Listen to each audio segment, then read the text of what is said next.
kuna minu suurim lugupidamine on inimese olemusele ja tema mõttemaailmale, siis minu üks niisugustest motodest on leida üles iga inimese ime. Vahel ei ole see kerge, sest inimesed on oma ime ära peitnud ja mõnikord isegi ei tea, et neil on imeline olemus, imelised teadmised või oskused milleski, mida nad ei oska eksponeerida.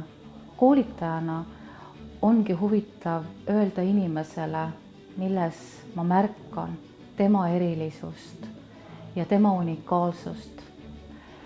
Ta võiks oma unikaalsusega võib-olla leiba teenida rohkem kui praeguses ametis või üldse mitte töötades.